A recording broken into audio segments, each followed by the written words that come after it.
How's it going, everybody? So in today's video I'm going to clarify rendering in Hitfilm Express.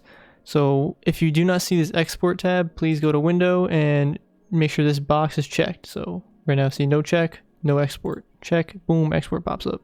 Cool. You can drag and manipulate it, you can drag it around the screen. However, I like it over here because it's convenient. So I have a sniping clip, drag it into my editor. Nice, there it is. You know, maybe I'll trim it down a little bit, now it looks good.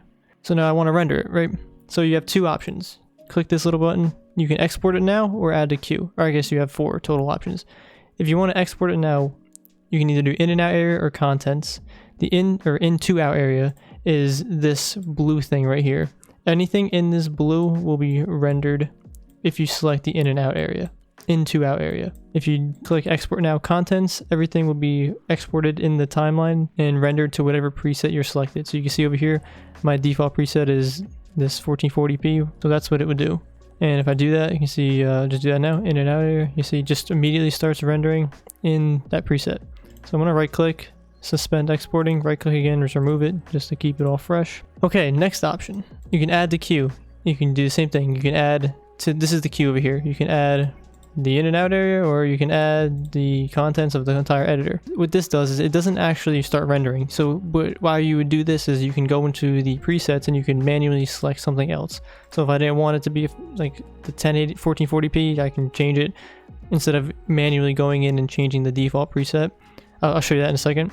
So let's say I want to compress background, just click the drop down and change to whatever you want. I only want the audio, you know, you manipulate it there, then you right click and start exporting and it will start exporting. So the presets, you go to presets, and if you don't have any of these, what you can do is either create a new preset or just right click on one similar to yours and you can create a preset or edit preset, and it will do edit preset, it'll make another one and then it'll appear down here. I will quickly give you mine if you want, interested, because it's pretty simple. So this is my 1440p YouTube. This is when I do like Call of Duty gameplay and I need YouTube to say, hey, this video looks pretty good, I want to make the quality better because I can't upload in 1080p. Little rant. The aspect ratio, this has to be 19, or this is the aspect ratio. If your clip is not this aspect ratio when you render, some guy had a question like this. So if your video is like this, you gotta stretch this out and make sure none of these checkered boxes are there. Or yours might be black, because if you have this unchecked, see it was black. However, I like to have the checkered background because it's just more clear to me. You got to make sure all that's covered. So that's the preset for that. Let me just show you again as I don't even remember. This is pretty standard. Just make sure, like, this might take a while depending on what hardware you have in your computer. This is my 1080p. This is more standard. This is what I do all my, like, kind of some animations in and stuff, because you don't need the 1440p. It's a lot faster, like much faster. This is my transparent compressed background. This is for like bubbles on the screen. Maybe I'll throw one up on the screen, just something like that. This allows you, this is a very small file, because over here we have transparent, just normal transparent background. This is uncompressed. That thing's like 2 gigabytes per like 5 seconds. It's ridiculous.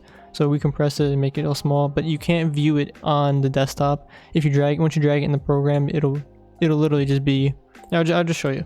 So I have some AV files or AVI files. So if I click on Discord, you know, look at this.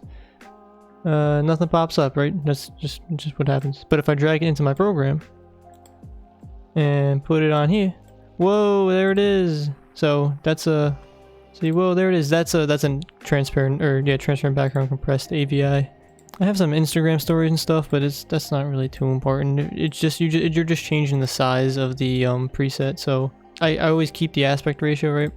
And then when I start a new project, if I want to do Instagram story, I'll just discard all this.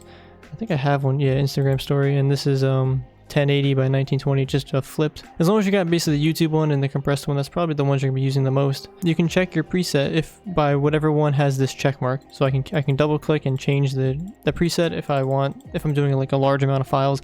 However, I always keep it on this because this is the most important. If I have a video in this, I can manipulate it any way I really want. So really quickly, you can do the same thing in a composite shot. We go to a composite shot. You can export now. We'll go to contents, or export now in and out area. We go to the queue.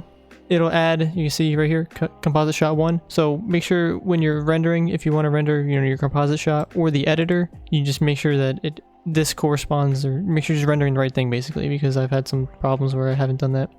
I think that was it. If you guys need any other help, let me know. And yeah, thanks for watching. Hopefully I helped you. See ya.